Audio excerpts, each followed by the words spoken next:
Double A is where I will always chop and change the way I say this team.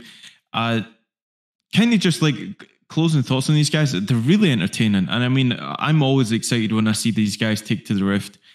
They definitely want to make it interesting for anybody that comes up against them. So trying to ban these guys out is a style all in itself. You really have to just flip the coin and see if your laner is better than Jaffe in that top lane. But that's no disrespect to the rest of the team. You have to be on the ball with it. And I think if these guys are on the given day, if they have everything together, then they can definitely potentially go all the way as well. So I'm not writing these guys off.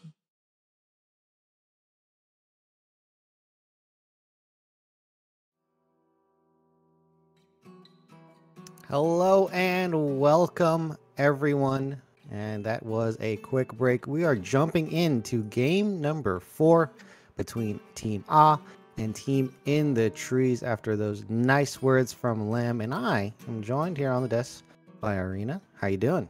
I'm doing pretty well. It's been a while since I've been back on the caster desk, so I'm a little nervous, but we'll get through this game. Okay, well, those nerves will work themselves out as the game starts, but we are in the draft phase for now. And I have to say, I'm glad to see Team In the Trees striking back in this game. They're on step number 2 of a reverse sweep, and they have a few more steps to go to complete that job. Now, for you, where would you like to see this power pick, this first blind pick from Team A go? Oh, well, I guess we know now. Yeah, you do. I think that's Red's comfort pick, and it's a good flex. Immediate response with Trundle and Nautilus, so heavy engage from In the Trees. Also, tank nullification from In the Trees. Yeah, that seems to be their answer in this draft here. They do like being able to take out the tanky stats. And now they've lined themselves up a bit of a weak bot lane, but an interesting combo you don't see too often. I agree. Varus does scale, though, pretty well, eventually. This immediate response from In the Trees with Tristana, so we have a very engage-heavy bot lane into a pretty weak bot lane, so that lane's going to be very volatile, I think. Yeah, I don't see any way for Varus to get himself out of danger, so MXL could be playing on the line here. That is a very powerful engage tool in the Rakan, though. So are we looking for some kind of turn in the draft for Team A in the next 2 picks? I'm hoping they pick a very strong AP mid laner to maybe like help carry out that mid game phase for them, so that Varus has time to scale. We have Maokai, a very strong old team champion from INT, and let's see what Ah's response is. I'm thinking that they're actually putting Rare, Adam, in a very tough spot. Just looking at the amount of lockdown available. And okay, I'm seeing an Ashe here. No, this draft is like, is this like a Varus mid with like Ashe Rakan bot, or is this like the double 80 carry bot, and then we have like the forbidden tech of Rakan mid lane? Okay, so they do lock it in. They have the Ashe. This is, you know, I did say that they have some crazy out of this world drafts, and here's one of those games. Control Mage in the tree is going to be picking up a very, very not crazy comp on their side. You could call it sane, if in my opinion. Yeah, like this is like driving brain jiggles, right? Because do you put Silas into Syndra and then like Udyr, like the draft of Odd doesn't make sense too much to me. I know there's some comfort picks in there for Odd, but like, do you put Varus mid lane, like the immobile 80 carry against Syndra, who could like stun you and then one shot you through their ult? Like, this is like a risky. I think this is a risky team from Team Ah here. Yeah, this is a very risky draft. There is just no protection for their backline here, Varus and Ashe. So you're saying that's going to be a bit sketchy. But how about we turn over to In the Trees? Because I'm thinking that we agree there's a lot of options for them to take this game here. They have a really heavy front-to-back team fight, right? They could engage with Nautilus ult or Maokai ult, and Trundle will steal tank stats from Udyr, and then Syndra can sit in the safety that is created by those 3 big ults and just like scatter the weak.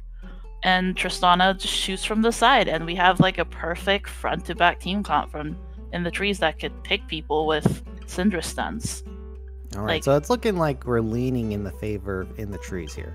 Oh yeah, definitely. Just from the looks of champions. All right, well, from the sounds of that, we're going to stop looking at this draft and tune into the game here. And we are looking for INT to complete the next step in phase of the reverse sweep here. We're going to be coming onto the Rift, and it's looking like INT might be doing something cheeky in the first few minutes of the game. I agree. Looks like we have a stack, and oh, Adam sees that right away and immediately just uses his dash out. Yeah, I think it's wise for the Rakan to be the one face checking there, has that mobility to avoid danger if need be. And Hugh definitely would not be afraid to throw a hook there. Danger avoided, and also it looks like Jaffe's found himself a bush to be hiding in that might be giving them some information on where Bo is going to be starting. All right, so our guess was correct. It is Varus mid with the first strike against Syndra. I think Ah really has to play this early game to the best of their ability to not start off the volatile chain reaction that INT is. As soon as there's gold in INT's pocket, they're going to be able to practically take over the game with their like super strong engage. They can call the shots if they have the gold. So Ah has to play pretty near perfectly. Yeah, Ah has... I mean, they also have the utility and engage. If we just look at Ashe and Varus, I mean, this is both long-range engage champions. But the thing is, why we care about INT's engage a lot more is because they have better defensive tools on their end. And we can't forget that Jaffe on Silas could provide the engage that Ah needs. So the lane to watch for Ah would be top lane. If Silas gets ahead, this Ah might have a much better chance. Yeah, Red reprising the role of Udyr here. This man in love with this champion this entire series. And I'm assuming we're going to see the same build. Just seeing that throughout these games here. Rare Adam, level 2, does burn the flash from Hugh Slops. Anchor turnaround. Can he is going to be able to lead a lot of damage here. So that is a very heavy trade for them. Rakan just not as tanky as the Nautilus, and they're going to be taking a little bit of a W in the spot side. Another anchor toss going in again. There is no jump, but the ignite is going to be going down, and that's going to send them packing. Going to have to retreat there. And so far, it's looking like in the bot side, they're going to be picking up a first push. Hughes cannot be stopped. I am not giving you enough time because he just keeps going in. I'm not leaving room for an analysis. There is no color space. This is exactly what I'm talking about. It was INT has a very aggressive bot lane. They're going to look for every hook, every engage they can get, because Ashe is also kind of in that same thing with Varus, is that she scales with items. And so until the item standpoint kicks in, Tristana and Nautilus will have far more damage than Ashe Rakan. Yeah, and I'm hoping this is not a glitch because it says red is almost out of HP. Certainly hope that's not the case for this bot side here. There is going to be no bailing out of this lane. Katarina doing pretty good so far on the mid lane here. And it's that level 6 that we're going to have to pay attention to that mid lane. Yeah, we have, looks like, could be a potential dive in the bot lane over there. But looks like INT is going to back off, take the resets. I think it's a viable option. I think the faster they get bot lane ahead, the faster INT could get the rest of the map ahead. Yeah, and this bot lane, now it's starting to reverse just a little bit. Unfortunately, Tristana, not one of those champions where you can pull the wave as effectively. But that would really put Oz in a bad spot. Oh, they're going to land the stun.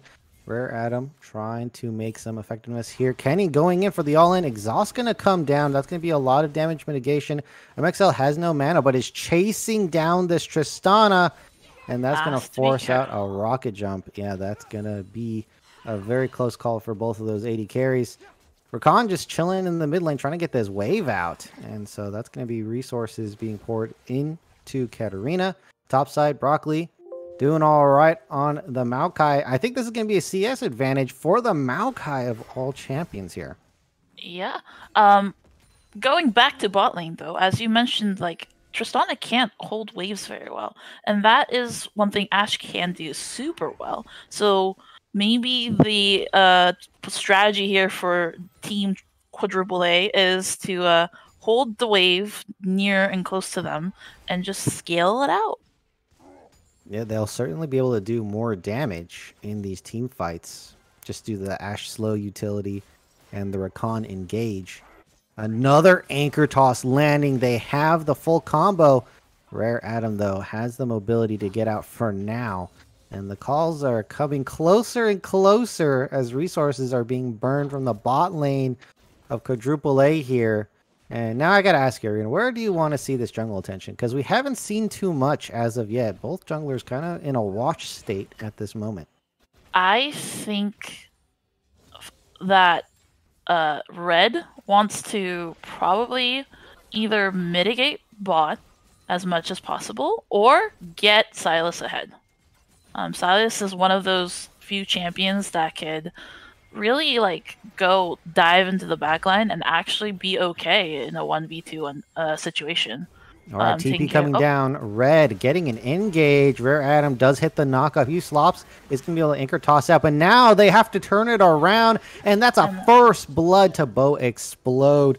And there we go, the bot lane action that you were talking about. Both junglers end up here at relatively the same time, and it's AAA who lose that.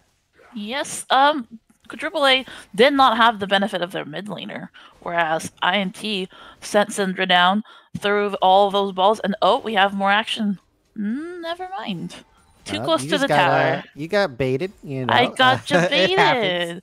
But yes, INT knows that they have multiple sources of damage that they could go for, and right now the easiest one to do is bot lane. They have so much lockdown with Nautilus, especially when he hits 6. He has multiple abilities to be able to lock someone down, and so it's easier to get bot lane ahead at this state in time before laning phase gets done and over with. But it's really impressive that Syndra is still able to keep the CS relatively equal and even ahead with that bot lane roam. So we have a really good wave manipulation coming from Evolved Noob as well. Yeah, there is the TP disadvantage there. Katarina does get the snare, the knockup from her Adam. The knockback coming from Evolve saves the life without burning Flash. That's going to be huge. And again, we see Rare Adam making a visit to the mid lane and not being able to give them a huge advantage. I can see where this thought is coming from. Ashe needs to scale, and Ashe can lane relatively safely under tower, which has to happen because Tristana can't help but stop pushing. So and Rare Adam knows that they could use their resources elsewhere to try and at least help out their immobile mid laner who, without some help, probably would not do well. Oh, we have double summoner spells being burned in the top lane. Yeah, that is 3 sums in total. And Team A going to take a slight win up there in the summoner game. And Jaffe gets out clean. Has the TP to come back as well. So there is not much happening in this game overall. Both teams playing very controlled so far. Yes, but the less gold that our battery team gives, the better chance they have with this very wonky team comp. The longer they take and the less gold they give, I think the better it'll be for them to squeak out this really interesting team comp. I do want to point out that if they have the lead and control of objectives, I can imagine running into a Varus Ashe as being one of the most annoying things you can do in League of Legends. And if you just are out of position, that is 2 very capable ultimates there to ruin your entrance to these objectives. That is another toss going very wide. Close. Very close. Yeah, and we see Kenny Hammerspike already knew that it could become annoyance and took cleanse right away. Like Ashe arrows already, annoying enough, but maybe he might need to buy the QSS this game. We hope not. Oh man, going for QSS and cleanse that makes you feel super bad. Not gonna lie, I never wanted to be in that situation, but we have some action in the mid lane.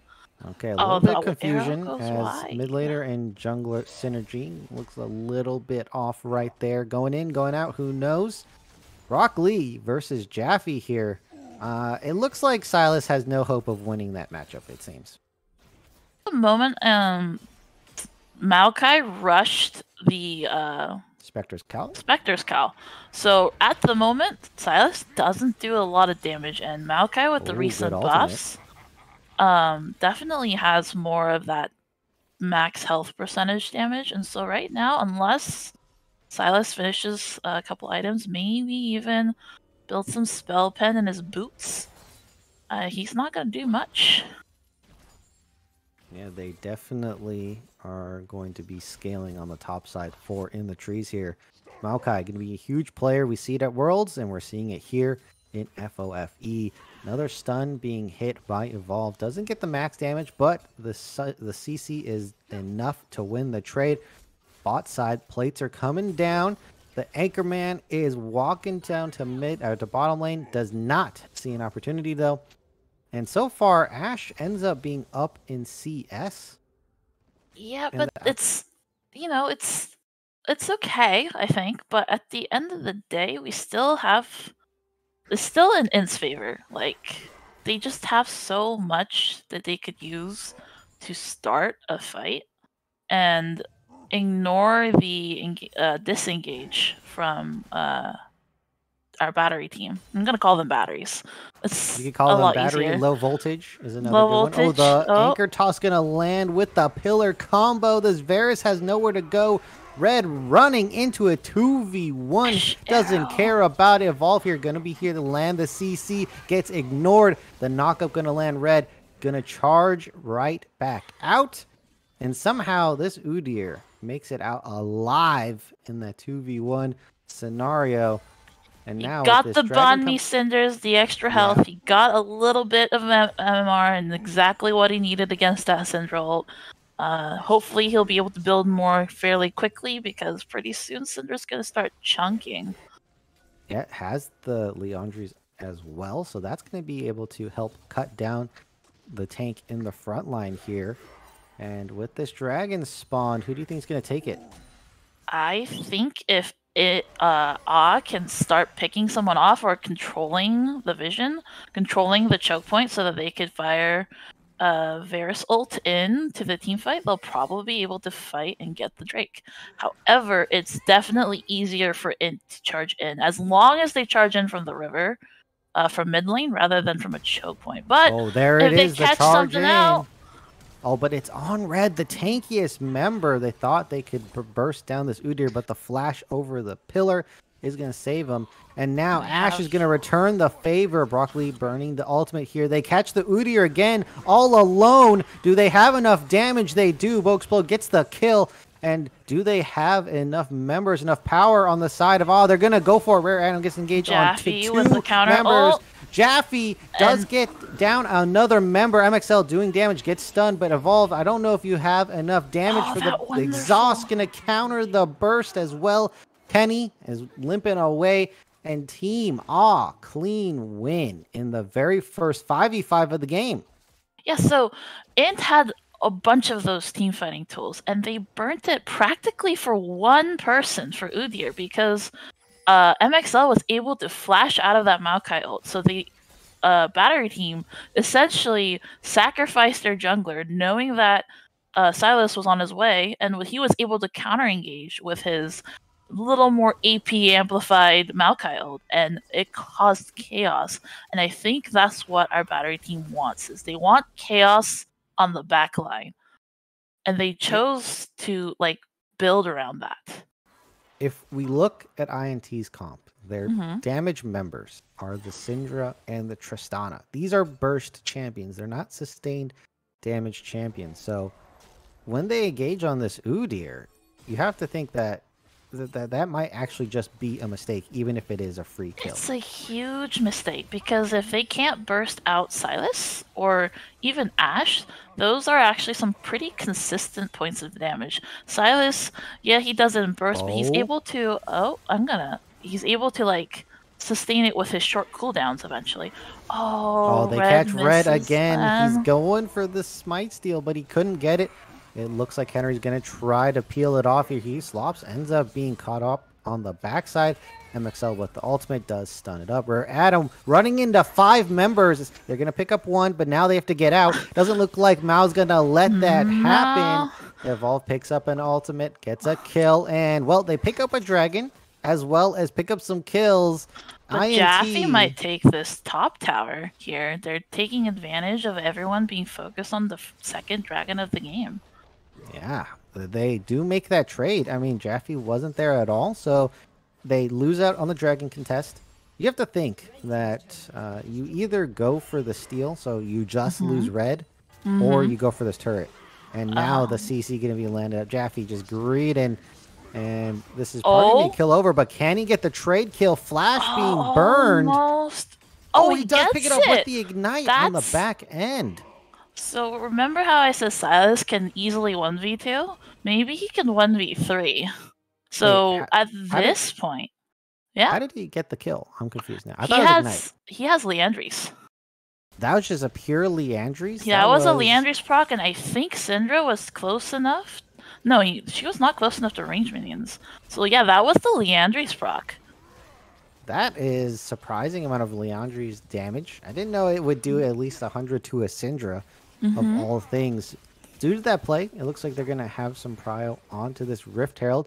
They're going to take it. Not the best Rift Herald to take, but it is going to be an objective nonetheless. And INT has no clue from the looks of it. Well, they either have no clue or they don't care to contest. It's one or the other. Sometimes it's hard to tell unless you're playing the game. And now... I mean, 2 turrets taken on the top side. That is what I have for now. Compared to INT, 0 turrets. So you have to say a bit of a turret difference in this game. And looking at the gold, that's the case. At this point, our battery team has 2 ways they could approach this game, right? They could either say we split push with the safety of Varus, Rakan, Ashe disengage, and Silas being able to 1v2 fairly easily from the looks of that last fight. Or we fight when Silas is here, right?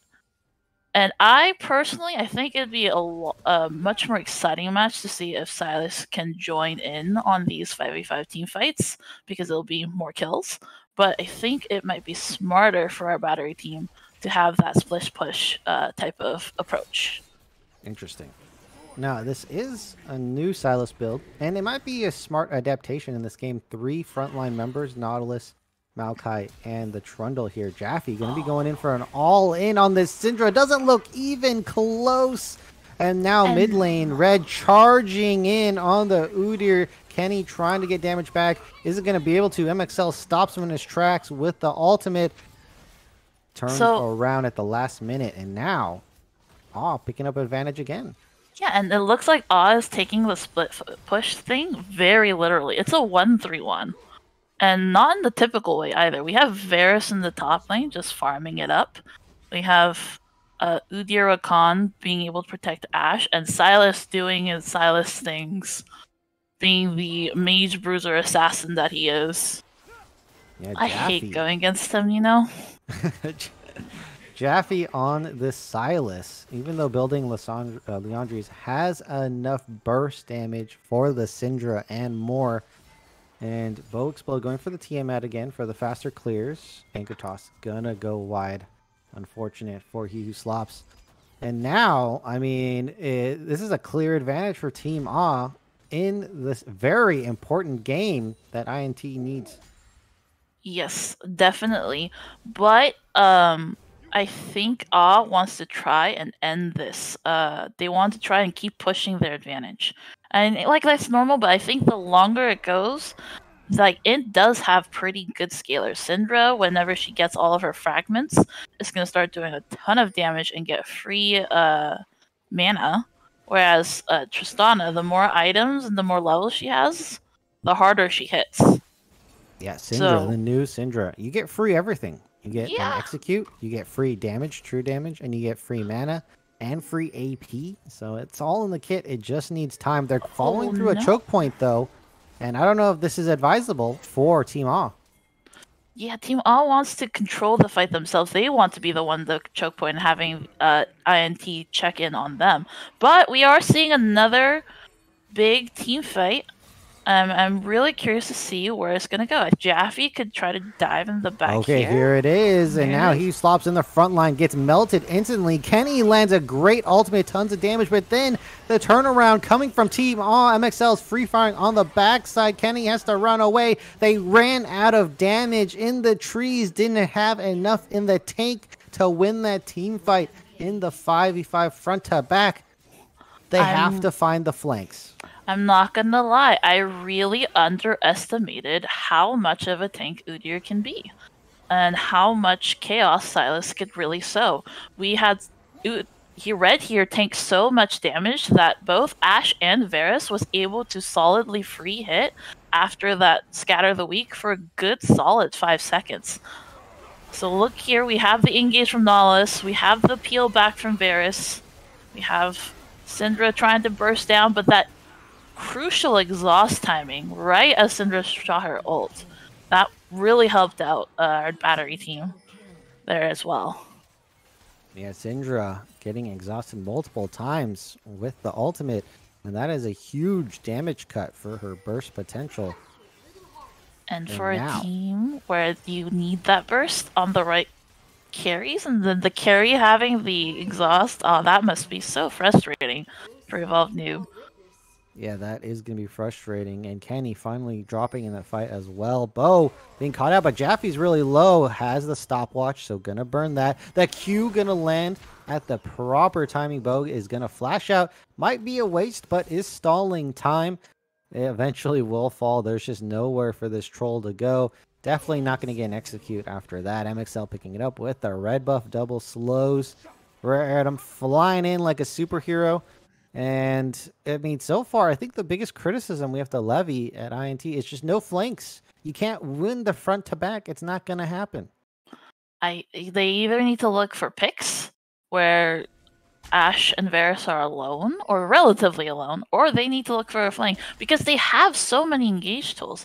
They could send Maokai in the back and throw the ult from the back.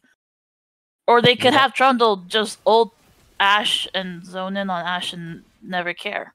I do want to see our battery team push their 6k gold lead and force another fight at Baron. And I think that will pretty much seal the deal. So the question is if they'll do it or not. Yeah, does Team A have the guts, the gusto, and the brain to bait a Baron? Although not necessary, but would definitely be one of the winning plays. They are going to do it. You read their minds perfectly here. They have the Baron. Not the best setup in the world, but it looks like they're not going to be challenged. So that's not going to be a factor. That might be because we had Silas push out the top lane and Varus in the mid lane, and only now are they finally hidden from the map. So maybe INT has a clue. But no. Alright, so I call the next thing I predict is they're gonna just push it down mid lane, with like Silas on the side, because at this point, with Silas having Cosmic Drive and Leandries, he has the cooldowns, he has the burn for the tanks, and he can still burst out the carries. So he can still easily 1v2, 1v3 here, and I think that's what they're settling on, is a split push. Yeah, Jaffe on the Silas special on the top side can fight anyone in the map at this point in time. That is a good sign for your team. And this gold lead is blooming to about 7k here. And it's going to get even harder for INT to come back in this game with this Baron buff. They're going to be losing more turrets. And now the picks are going to be their only option to come back in this game. Oh. Alright, and there's a pick on Nautilus. This is great for Odd. Takes off and engage. And there we go. Nautilus' ult being used against him. That is a shame. Evolve going to land some Q, some damage. But now they are down a member, and the split push becomes that much more effective. Great siege as well, with 280 carries, double the siege power. And they have poke to boot to send members away when they need. The last outer, the last visage of the nuclear turret spots. Here's my hot take. I do not like Syndra buying Banshee Veil here. I agree with you. Definitely needs more burst damage. Right? INT is at a it might be a losing. It's a losing state, even with like a 7k gold deficit. At this point, Syndra wants damage as much as can. Here we go. Rare Adam's gonna get everyone charmed up. Nautilus gets bursted out. Kenny falls straight right behind. Evolve does pick up a kill, but the rest of the team, it's in tatters.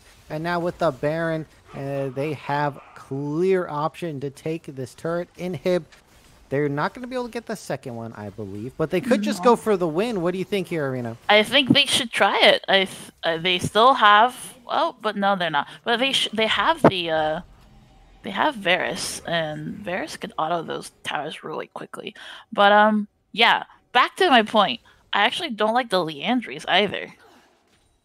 Okay, the Leandries. Yeah, because the Leandries and the Banshees. You want to burst down the squishy backline. Yeah, I agree with you. I think like if you eliminate Varus and Ashe from battery team, you will be able, with the amount of tanks that INT has, they'll be able to outlast the Silas.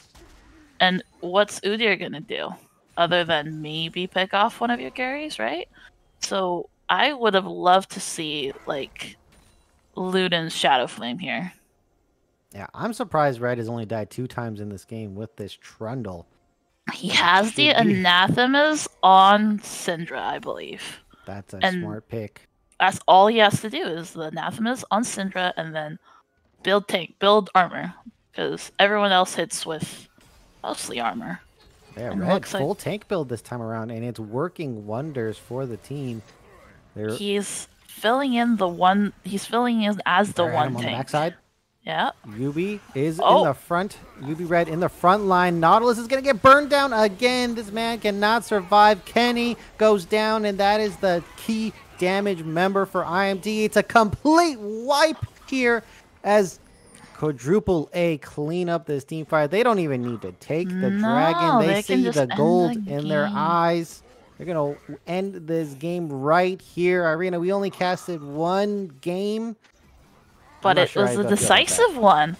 Yeah, I mean, I would have loved to cast another, but it's such a decisive fight there. It was a good fight to end on.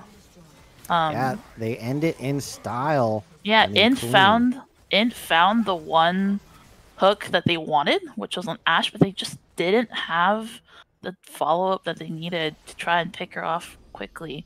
And we had Rare Adam in the back being able to charm the carries, and therefore they weren't able to quite finish their max output that they wanted to. And then there was enough chaos in the team fight from Silas where batteries decided to electrocharge and electrocute the tree. Yeah, usually electrocuting wood does not work out for you, but in this game, they do pull it off. The battery beats the tree in this game. They're going to be moving up to the finals. Before we talk about that matchup, I know that we've only casted one game, but we were watching in the green room here. Who do you think it was the best player overall for I can't answer that question for you because I've only watched one game, which is this one. Okay. But okay, from just the performance of this game, I would say it would be Jaffe. I think Jaffe really understood the role that was given to him, which was to be able to have enough gold damage, just presence to be able to cause chaos. And he caused mass chaos. He was able to trade 1-for-1 in a 1v3. He was able to dive into these team fights and be able to just like cause confusion. And with the crazy team comp that Battery team pulled out, they definitely needed that on their side. All right, you heard it here. Jaffe with the chaos, helping out his team win this game. All have secured themselves this final spot against, in my opinion, the #1 contender for the Cup, Art of War Esports. Are you excited for that matchup coming in? Yes, I am. A was founded by the team member who brought me into Mythic, and AWE has some of my very close friends, so it'd be interesting to see who wins. I don't know who I want to root for. Do you think Uriri will be lifting the cup? I hope Uriri lifts the cup. He has gone through so many team iterations that he deserves a cup, and then he can maybe retire. Yeah, gets the cup and then instantly retires. Well, that would definitely be a worthwhile retirement for Uriri, but I think he's the one who's going to go for as many cups as possible. I think it's in him.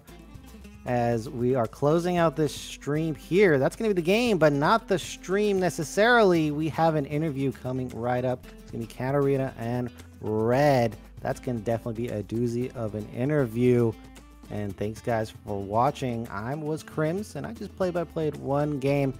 And Irina, third time on the desk here. Nice.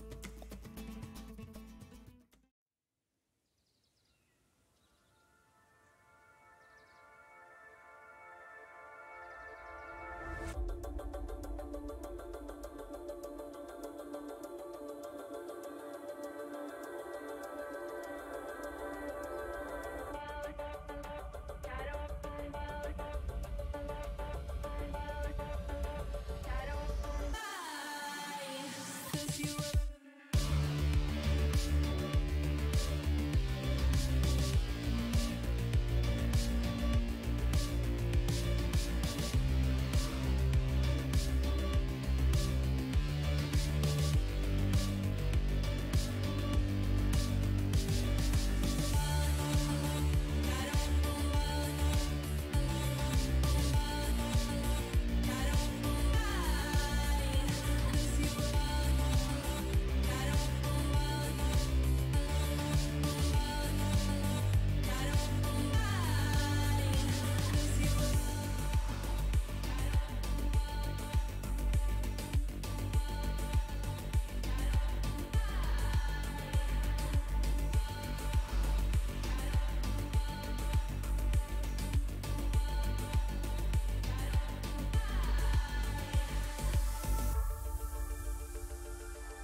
Hello everyone, welcome back. We are joined here with the victors of this fantastic match series. We've got joined with us the mid laner Katarina and the jungler UB Red stepping up in a huge way to take their victory over the first seed in the trees, INT. Apparently just slaughtering anyone that they stood between them and the championship run. How are you two feeling after your victory? Let's start with you, Katarina. I'm doing pretty good. I feel like everything can go pretty well for us. We're doing good. Fair enough. And Red, how are you feeling? Oh, I'm feeling pretty good. I've never lost a series to INT. Kept that trend going. I've also never lost a series against a Riri's team, so finals should be easy. It should be easy indeed. And when I recall one of my favorite hype videos, I'm trying to remember which season it was. Season 3, where it was the semifinals video between BBZ and INT. Was it that season? Yeah. That was winter finals. Yeah, it was my favorite. When you had to flame him when you're like, is he even playing this time? Oh, one of my favorite ones. Yeah, that was a good one. Yeah, so honestly, just a fantastic series. Some really interesting picks coming out from Katarina. I like how you teased us all that you might play it. Didn't quite lock that in, so the hover a few times. Had the Varus was an interesting pick. I definitely want to get your thoughts on why you picked that one up in the end and why you decided not to give us what we wanted to see this time. Well, Varus is just he's just so good at anything tanky. He just does such an insane amount of frontline damage, and honestly, as much as I would love to play Cat, it's just so hard to find a good Cat game. It really is.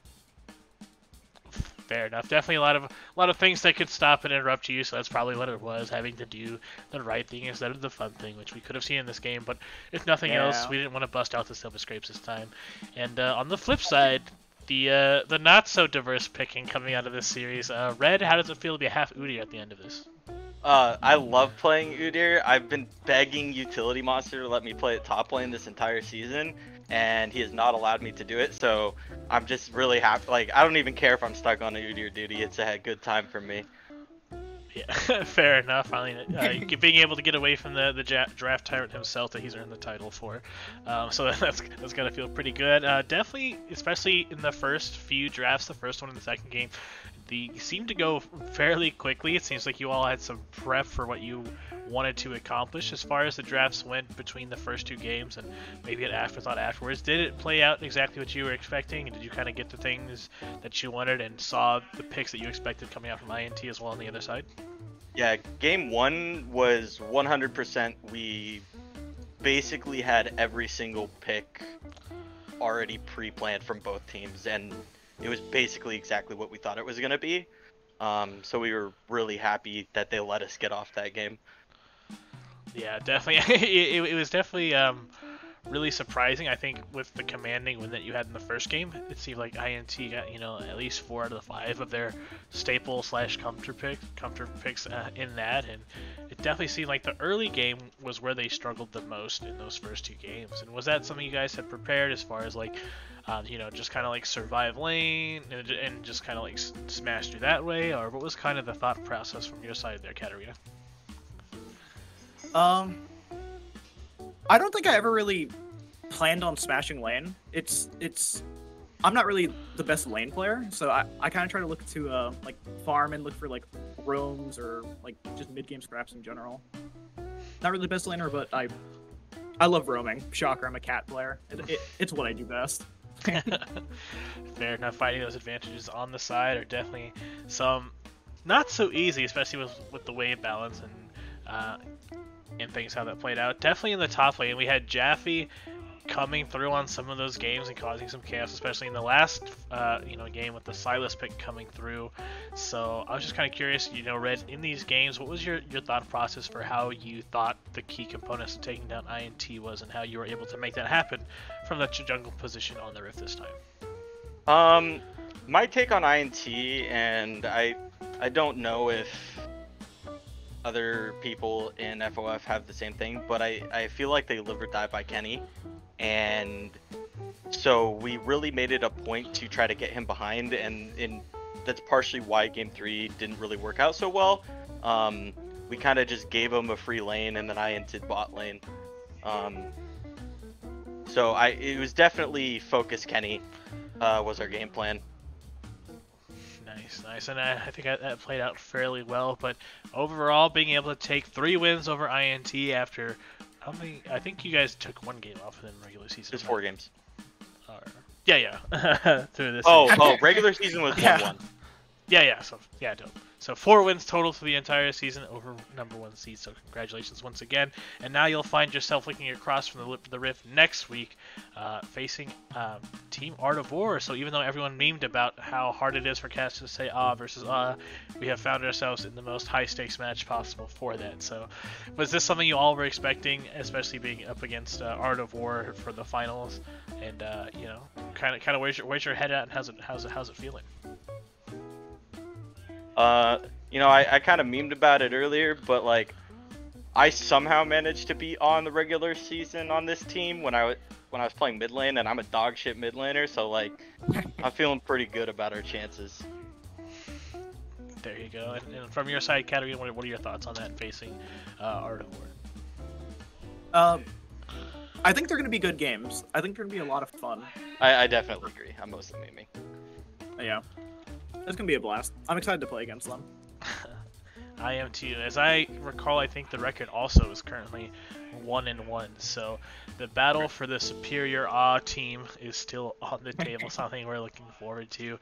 And I just got to ask, when you look at Art of War, who is the player, or maybe players, if you can't think of just one, that you think you have to watch out for the most and prepare for next week?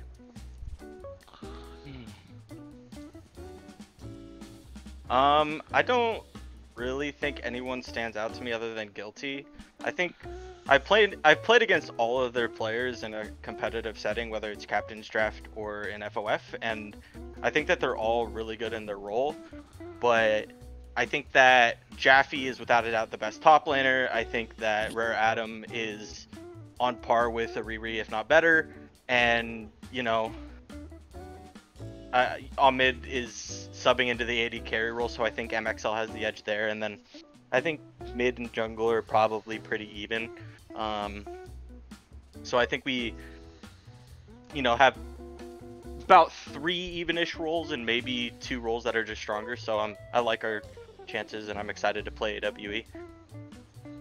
Perfect. And coming from your side, Carrie, what are your thoughts on the same question? I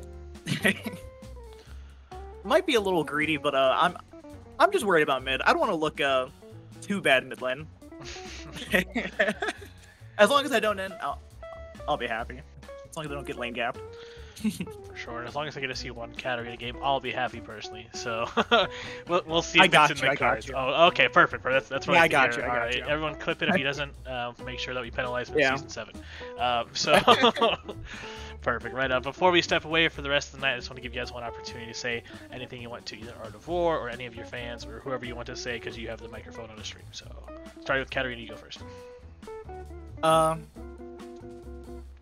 just excited for I'm just trying to make XC proud. He's doing great. I love the man. He's super nice. I'm happy to be on a team with him. Yeah. Perfect. And on your side, Red, what would you have to Yeah. say? Yeah, I just want to thank staff and all the players in FOF who make all this possible. And on a more joking note, in season 3, I sent Yubi to the losers bracket to take out a Riri's team. In season 4, we beat a Riri's sister team. Season 5, Yubi won. So season 6 is going to be the 4th time. And there you have it. Red throwing down the gauntlet, being the thing that stops Riri from the cup every time. Or will he? All of our fans, you'll have to go ahead and tune in next week when we battle that out in the Heroic League Grand Finals. Team versus Team AAA versus Art of War. You won't want to miss that. It's going to be an absolute banger, and we'll see you there. I love you, Riri.